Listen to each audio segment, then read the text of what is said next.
Dandadan chegou e ele tem dando muito o que falar. Muitos acham melhor a minha temporada, mas será que é isso mesmo? É só um hype passageiro? Eu descobri comigo nesse episódio.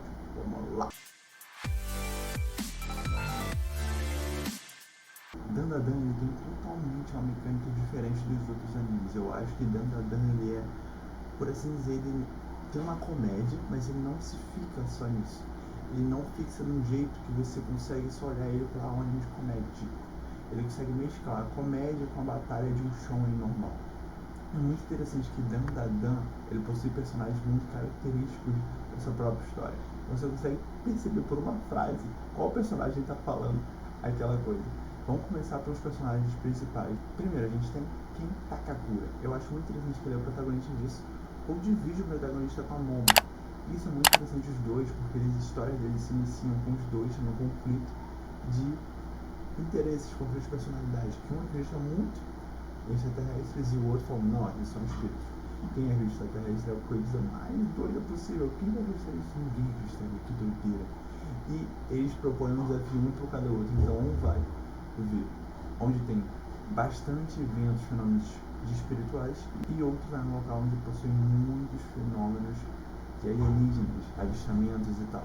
E aí um desafia o outro aí, e eles estão numa ligação de chamada. Você para pensar assim, meu Deus, isso nunca aconteceu na vida real, porque obviamente aconteceu uma coisa muito errada, que não seja isso na vida real, alguém doido apareceu na hora, ou sei lá, algo tipo bem perigoso, sabe? E eu gosto de Dandadan porque ele é muito nonsense na sua essência, e ele não se compromete o tempo todo a ser 100% racional. Ele brinca com assuntos sérios e consegue distorcer a realidade,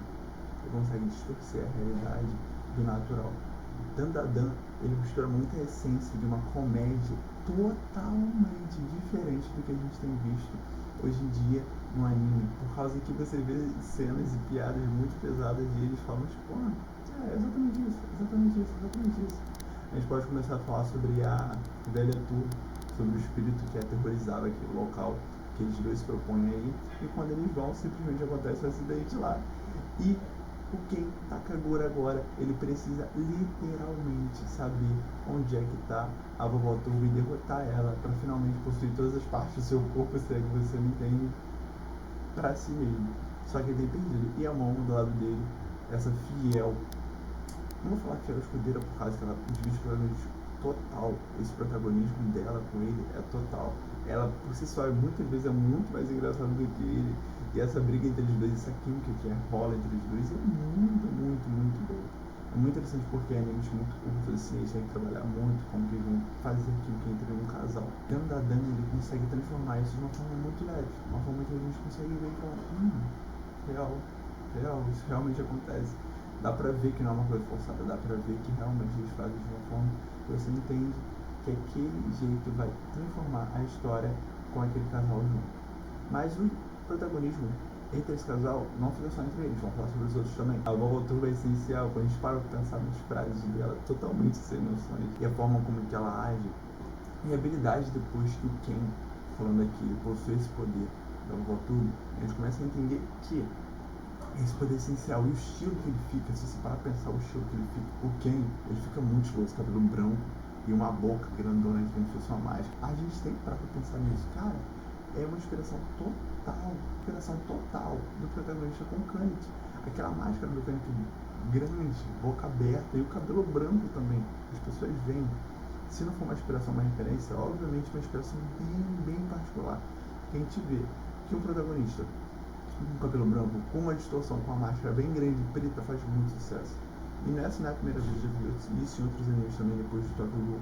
Isso aparece muito, então ele serve de inspiração, assim como o Kakashi e Gojo serviu de inspiração um para o outro, como o Kakashi tem cabelo branco, tem todo aquele estilo de professor, e o Gojo tem aquele cabelo branco com um olho diferente. Certas inspirações vão acontecendo, sabe? Não sei se vocês concordam com isso, mas é uma coisa que eu senti muito. Deixe sua opinião aqui embaixo nos comentários, porque eu quero muito saber. Beleza? Agora, é fato, Dandadan fez sucesso quando lançou. Muitas pessoas começaram a falar sobre ele. A primeira vez que eu ouvi falar sobre ele foi muito interessante, porque foi 3 pessoas que me falaram. Foi meu aluno que me falou, foi meu colega de trabalho. Então quando eu olhei e falei pra ele, tá, ou esse anime vai ser um grande anime da temporada, ou ele vai ser uma grande decepção, e a gente não vai falar sobre ele de uma forma muito legal. Mas ele surpreende totalmente. É o tipo de anime que um episódio, ele resume basicamente o que ele vai ser durante a temporada dele. Ele não fica só nisso, ele também vai se desafiando cada vez mais a tentar brincar com outras fórmulas que a gente já conhece, ok? Eu acho muito interessante quando a gente tem episódios como o da Acrobata, se você sabe o que eu tô falando, episódio 7 mais ou menos, quando ele pega sentimentos tão, tão intrínsecos, tão sensíveis do próprio personagem que aparece ali, personagens novos, e tenta fazer com que as outras pessoas, telespectadores, eles vejam isso de uma maneira totalmente diferente. Tipo, ó, caramba, eu nunca tinha parado pensando nisso. Eu gosto muito disso, parar pra pensar, que faz com que a gente pare para analisar tudo que está acontecendo naquela cena e simplesmente aproveitar toda aquela técnica que está sendo transmitida e o que aquele autor que transmitiu daquela forma, sabe? Eu acho isso muito interessante. A gente sabe totalmente agora que Dandadan vai ter uma segunda temporada e é prometida para o ano que vem ainda. Então, se preparem, muito rápido, muito rápido. É um anime que deu pra ver que fez muito sucesso, fez tanto sucesso, mas tanto sucesso, que alguns estúdios já sabiam disso e tanto a Netflix quanto a Crunchyroll disponibilizaram uma dublagem diferente simultaneamente. Isso nunca aconteceu não que eu saiba. Eles terem dublagens totalmente distintas de estúdio, mas que possuem a simultaneidade de lançamento. Olha isso, isso é tão famoso, olha, isso deve ser sucesso, e eles investiram esse dinheiro, sabe? Isso é muito interessante, então fica aí a dica, Dandadan, vale totalmente a pena, ganhamos temporada, confirma.